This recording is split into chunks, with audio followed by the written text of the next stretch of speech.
Oke, assalamualaikum buat teman-teman semua. Hari ini saya buatin video tentang gigi primer ya.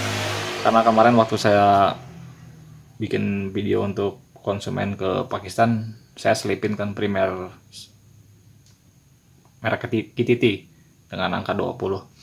Nah, teman-teman ada yang bertanya ya tentang fungsi gigi primer itu. Sekarang saya coba jelasin secara singkat mungkin aja ya, teman-teman ya. Ya, untuk mesinnya ini mesin yang kemarin ya, teman-teman ya. Yang bekas mesin balap itu akhirnya di standarin ya. Cuman saya nggak akan bahas masalah mesinnya, kita langsung ke gigi primernya aja. Ini gigi primer KTT ya, teman-teman. Ini jangan nanya ke saya harganya ya, cari aja di online banyak. Ini jumlah matanya 20 tuh, dibanding dengan aslinya Air King cuman 19.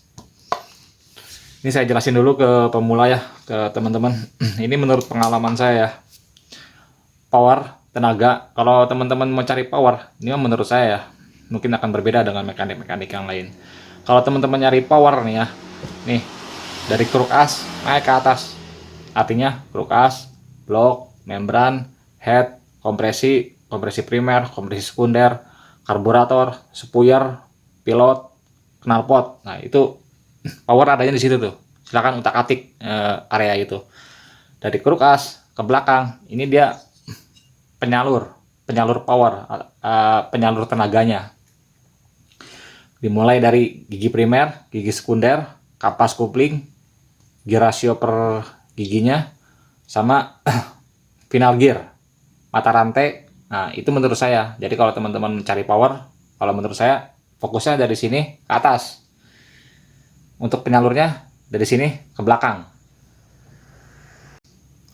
Untuk area pengapian juga sama ya teman-teman, kayak magnet, spool, timing api, CDI, oil, itu power itu menurut saya. Untuk perubahannya sebenarnya kalau untuk api itu modifikasi pengapian paling gampang untuk naikin power, teman-teman modifikasi paling simpel bisa lewat pengapian. Tapi sebaliknya, pengen ngancurin mesin paling simpel lewat pengapian juga. Kalau pengapian agak-agak, bukan agak berat ya, maksudnya kalau pengapian saya udah bahas ya. Untuk salah satu mau ngotak-ngatik api bisa dari majuin, dari setel api gitu, bisa di set maju, bisa di set mundur, perubahan sedikit juga udah bisa langsung kerasa di motor. Kalau saya bilang untuk ngancurin mesin bisa, paling gampang lewat pengapian, ya sama, teman-teman bisa coba majuin aja timing apinya, majuin semaunya, berapa derajat majuin ya, majuin aja over gas motornya, kalah paling CR. Kalau nggak CR stangnya paling bubar. Yang kalau untuk pengapian panjang kalau pengapian mah yang ngejelasinnya. Oke, sekarang kita lanjut ke gigi primer aja ya teman-teman ya. Karena tadi saya jelasin ya teman-teman, untuk dari sini ke belakang itu hanya penyalur. Makanya untuk gigi primer, teman-teman ganti gigi primer ini, jangan dikira motornya jadi langsung nambah kencang ya, jadi powernya jadi nambah besar. Enggak, power mesin mah sama aja, cuman dengan penggantian gigi primer ini reduksi awal akan berubah. Kalau teman-teman nggak percaya ya, coba iseng mesinnya. Kalau di kota teman-teman ada dyno ya, mesin dyno, naikin mesinnya ke dyno, tes berapa deka, torsinya berapa, terus teman-teman oplos semua rasionya, ganti rasio, ganti primer, ganti sekunder, grafiknya sama aja, segitu-segitu aja kebacanya di powernya. Yang berbeda mungkin top speednya mungkin akan berbeda,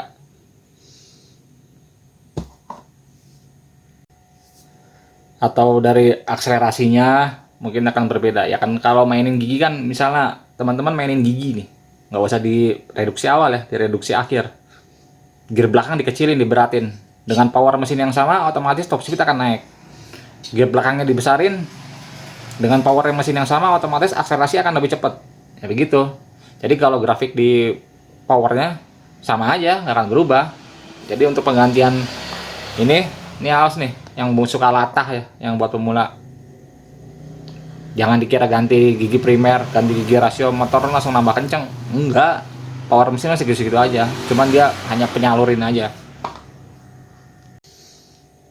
Cuman ya teman-teman ya, namanya reduksi awal, primer sekunder, penggantian gigi rasio, reduksi akhir, gear depan, gear belakang, mata rantai, itu bisa bikin efisien jarak ke waktu. Maksudnya teman-teman bisa setting tuh power mesin tuh bener-bener di set habis untuk track tertentu. Biasanya kalau yang udah main-main balap kayak 201 atau 500 meter atau 1200 udah pasti paham lah dengan maksud saya. Contohnya seperti ini. Kita anggap contoh aja ya. Misalnya mesin ini di set di 500 meter gitu. Kalau teman-teman pakai gear enteng otomatis motor siem. Tapi kalau pakai gearnya berat, reduksinya berat, otomatis mulur. Power mesin masih ada, belum keluar semua, mesin belum siem, mesin belum ngejeritnya belum pol, tapi udah finish. Nah jadi bisa tuh di set dari rasionya, dari primernya, dari gear, dari rantai, diusahain sebelum finish sekitar 80 meter lah, 80 meter sebelum finish itu motor udah masuk gigi 5. Jadi ketika finish mesin motor udah ngejeritnya udah pol, udah siem gitu. Pas siem, pas abis. Jadi power mesin keluar semua di track, keluar semua di jarak yang ditentuin. Nah, itu fungsi dari primer, sekunder, gigi rasio, sama reduksi akhir. Tuh berat dah kalau itu mah. Sekarang kita langsung aja ya teman-teman ya. Nih kalau teman-teman pakai primer ini, KTT ini dipasang di sini. Yang aslinya Ereking kan 19 ya. Ini KTT 20. Rumah kopling Ereking Ereking itu standarnya 74. Kebetulan ini rumah koplingnya diganti baru ya. Ini 74 nih, Ereking nih. Kalau standarnya segini, 1974. Ini kalau dihitung ya, jatuhnya 3,8. Nih, reduksi ini 3,8. Ini si depan harus muter sekitar 3,8 kali, baru ini muter sekali. Kalau teman-teman ganti ini ke 20, reduksinya jadi 3,7, sedikit lebih turun, lebih berat. Jadi kalau teman-teman pasang gigi primer ini di Ereking 20, ini pasang PNP kok, plug pasang. Ini akan ngefek ya, karena ini reduksi awal, dia akan ngefek ke gigi 1, gigi 2, gigi 3, gigi 4, gigi 5, sama reduksi akhir. Dia akan ngikut semua. Jadi akan sedikit lebih berat, ujung-ujungnya napas mesin sedikit lebih panjang. Nafas panjang bukan berarti power mesinnya naik ya teman-teman, nggak akan naik, powernya tetap sama aja, cuman karena reduksinya berubah, karena reduksinya lebih berat, otomatis napasnya dia jadi mulur, jadi sedikit lebih panjang. Sama halnya kalau teman-teman misalnya modifnya seperti ini, ganti primer sekunder pakai Erekjet.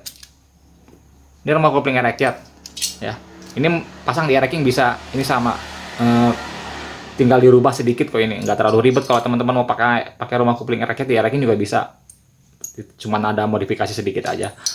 Ini Erekjet, primernya 22, ininya gear sekundernya 71. Kalau dihitung reduksinya ini 3,2, berat ini reduksinya. Makanya kalau Erekjet lihat gear belakangnya, gede-gede kan, 43 gear belakangnya. Beda sama Ereking, gear belakangnya kan 37. Kenapa Erekjet gear belakangnya besar? Karena ini reduksi awalnya dia udah cukup berat.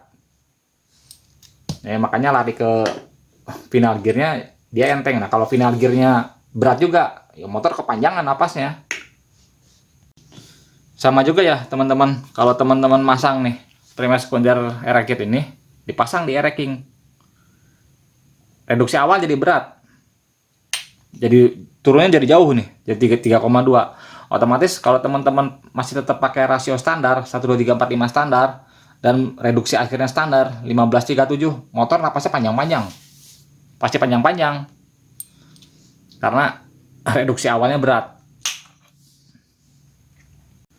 Mungkin buat yang awam, jadi kalau mau cari top speed mungkin cukup ganti ya primer sekunder pakai Erekjet, karena dia lebih berat, otomatis gigi 1, 2, 3, 4, 5 nya ikut panjang, gear belakang bisa dikecilin lagi biar tambah berat. Ya betul, top speed lu dapet, cuman kalau powernya kecil, motor ente powernya kecil nih, tenaganya pas-pasan, dikasih reduksi awal berat atau dikasih final gear berat, Betul, motor napasnya panjang, top speednya bisa dapat, cuman lama motor. Jadi selama ini kan kalau teman-teman buat pemula ya, kalau lihat motor yang dilihat cuma top speed, top speed. Misalnya ada air racing larinya 140, 138 gitu ya. Tapi teman-teman tahu nggak berapa cepat itu motor bisa menggapai top speednya itu? Nah, itu justru lebih penting dibanding top speed. Percuma teman-teman bisa dapat top speed lari 150, tapi motor kayak kereta api, lama. Emang dapat cuman lama. Jadi dengan power pas-pasan, dikasih reduksi berat, gigi berat, teman-teman bisa dapat tuh lari 150, tapi butuh jarak sekitar 2 kilo. Orang lain udah finish, motor ente masih sibuk ngumpat gigi, motor ente masih sibuk ngembangin kecepatan. Ya tetap aja dilemot. Napasnya emang panjang, cuman lambat. Jadi kayak kereta api, kencangnya lama, kencangnya lambat, kencang tapi lama. Buat ke top speednya lama. Oke, segitu ya teman-teman ya untuk video ya, untuk penjelasan singkat tentang Premier KTT. Ya saran dari saya mah teman-teman ya, buat pemula nggak usah latah, nggak usah harus ikut-ikutan harus ganti. Rasio mah nomor 17 teman-teman. Saran dari saya, rasio mah nomor 17. Gedein aja dulu power, tenaganya dulu gedein. Kalau tenaga gede mah rasio juga nanti ngikut, reduksi juga nanti ngikut. Ini kan biasanya buat yang latah gitu ya, motor powernya besar mah kagak, rasio udah ngutak-atik rasio. Nanti aja kalau rasio mah termasuk di sini di primer sekunder mah nanti aja. Ini kenapa saya pakai primer? Karena ini pesanan orang Pakistan. Ini balapnya 3 kilo. Saya udah pakai gear 1627. Rasio udah diberatin sedikit. Saya tambahin ini karena di sana treknya 3 kilo. Di sana kok balap percuma motor cepet. Top speednya cepet gitu. Treknya cepet juga percuma. Yang ada motor meledak tengah jalan. Jadi di set sedikit lambat karena treknya terlalu panjang, treknya nggak normal, treknya nggak wajar. Jadi buat teman-teman, saran dari saya teman-teman, nggak usah ikut-ikutan, nggak usah latah ya dengan hal-hal kayak begini. Mending langsung kalau mau nyari power, besarin aja dulu powernya. Gigi mah belakangan, gigi mah nanti juga ngikut. Atau secara simpel ganti aja gear belakang, gear depan misalnya gear belakang turunin pakai 33 kayak 34. Udah itu juga cukup. Nanti aja kayak primer, sekunder, rasio gitu, ntar aja belakangan itu mah. Nanti juga pasti ngikut kalau power mesin teman-teman besar pasti ngikutin. Oke, terima kasih ya teman-teman ya atas waktunya ya.